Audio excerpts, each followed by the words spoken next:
नमस्कार मेरे प्यारे साथियों। मैं डीपी आज एक नई वीडियो के साथ आप लोगों के सामने हूँ। मेरा आज का वीडियो वॉल स्ट्रीट जर्नल के एक रिपोर्ट पर आधारित है जो परसों छपा है कि US plans to use tariff negotiations to isolate China. ये रिपोर्ट ये कहती है कि यूएसए अपने 70 ट्रेडिंग पार्टनर से ये कह रहा है, बातचीत चल रही है कि या तो आप हमारे साथ व्यापार करिए या चाइना के साथ। अब ये इंश्योर होना है कि अगर आप हमारे साथ व्यापार करेंगे तो आप चाइना के साथ व्यापार नहीं करेंगे। इसका मतलब ये हो रहा है कि चाइना को चारों तरफ से घेरना है। दो ब्लॉक्स बनने हैं, जैसे कोल्ड वार के समय रसिया और यूएसए, वैसे ही pro China anti China bloc. अगर इसमें वो सफल रहा अपने ट्रेडिंग पार्टनर्स को, तो इसमें क्या होगा कि जो यूएसए के ट्रेडिंग पार्टनर्स होंगे उनको यूएसए का मार्केट मिलेगा, ह्यूज मार्केट, विशाल मार्केट मिलेगा। जो भी एक टैरिफ वगैरह जो है चल रहा था, वो सब लगाने की बात चल रही थी, जो बैरियर्स चल रहे थे वो सब खत्म हो जाएगा। और चाइना के साथ चूंकि लोग व्यापार नहीं करेंगे, चाइना एक्सपोर्ट्स बेस्ड इकोनॉमी है, उसकी बर्बादी शुरू हो जाएगी। यही नहीं, अमेरिकन स्टॉक मार्केट से जो चाइनीज कंपनी इनलिस्टेड हैं उनको हटाने की बात भी की जा रही है। पूरी तरह से डोनाल्ड ट्रंप का मंतव्य साफ है कि केवल और केवल सुपर पावर यूएसए, केवल और केवल सुपर पावर यूएसए और कोई चैलेंजिंग पावर नहीं होना चाहिए। कुल मिला करके अगर हम देखें तो यूएसए एक बार चाइना को मैन्युफैक्चरिंग हब बना रहा है, बनाया, उसी ने तो बनाया, अब उसे नीचे ढकेल रहा है, सब हटा रहा है वहाँ से अपना।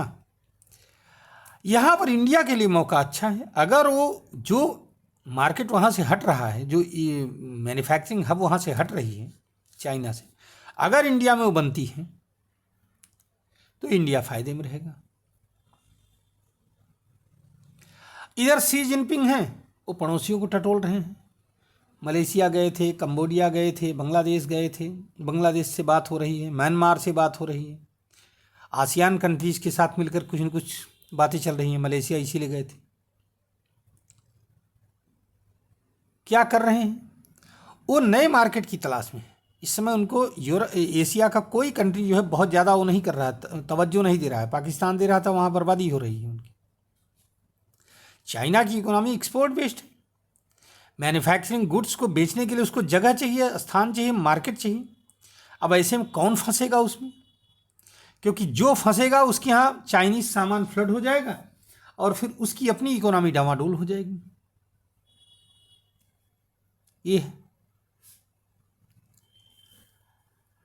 अगर दो धड़े बनते हैं तो शैडो वार शुरू हो जाएगा पूरे रीजन में। ये भी बात है। हिंद महासागर के जोन में चाइना के आसपास शैडो वार शुरू हो जाएगा, प्रो चाइना एंटी चाइना।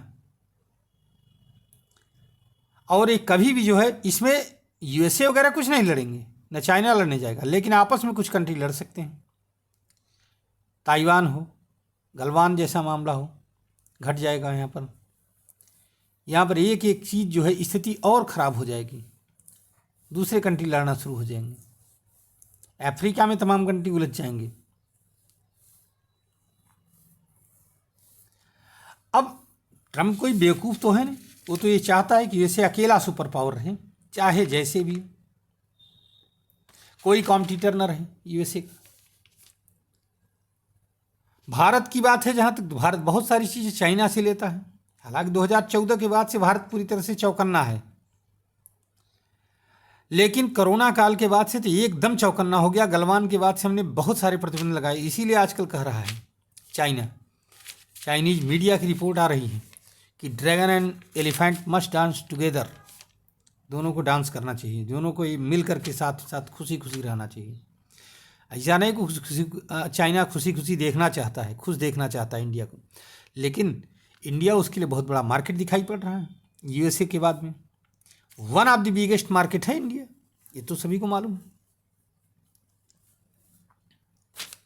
हाँ, यूएसए के साथ हमारा व्यापार प्लस में है।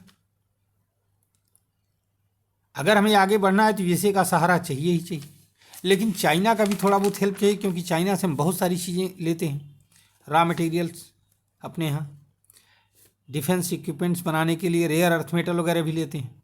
इन सब के लिए भी हमें चाहिए चाइना का सहारा।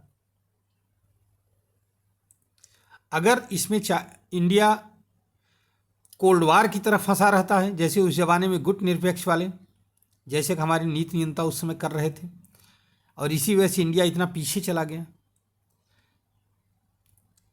तो भाई फिर हम पीछे जाएंगे। लेकिन अगर हम आगे बढ़ करके किसी एक खेमे को ज्वाइन करके अपना लाभ देखते हुए आगे बढ़ते हैं, धीरे धीरे किनारे को तलाशते हुए, तो अवश्य ही हम सफल होंगे। जैसा कि हमारे इस समय नीति नियंताओं ने दिखाया भी है कि रसिया यूक्रेन वार में लाभ कमाया, इजराइल के अरब वार में लाभ कमाया, जगह जगह बनाया अपना हिसाब किताब। तो अगर वैसा नीति के अनुसार आगे बढ़ा जाएगा तब तो इंडिया को लाभ होगा, नहीं इंडिया उसी घिन चक्कर में उलझ कर रह जाएगा, प्रो चाइना एंटी चाइना, और आगे बढ़ना बंद हो जाएगा। अब ये विचार तो हमें करना है, हमारे नीति नियंताओं को करना है कि हम चाइना को कितना इग्नोर कर सकते हैं, यूएसए को कितना पकड़ सकते हैं, यूएस मार्केट से कितना लाभ उठा सकते हैं। चाइना मार्केट से तो हम लाभ उठा कभी नहीं पाएंगे, ये ध्यान रखना, क्योंकि एक्सपोर्ट बेस्ड इकोनॉमी है, मैन्युफैक्चरिंग हब है, वहाँ लेबर इतना चीप है कि जिसका हम कल्पना नहीं कर सकते जिसकी। अब देखिए आगे क्या होता है। मैं अपना वीडियो यहीं पर समाप्त कर रहा हूँ। आगे जो भी और रिपोर्टें आएंगी इस पर मैं अपनी निगाह बनाए रखूँगा और फिर एनालिसिस करूँगा। चलिए, भविष्य का ख्याल रखते हुए अपने नीति नियंताओं की तरफ देखते हुए मैं अपने इस वीडियो को यहीं पर समाप्त कर रहा हूँ। नमस्कार, जय हिंद, जय भारत, वंदे मातरम।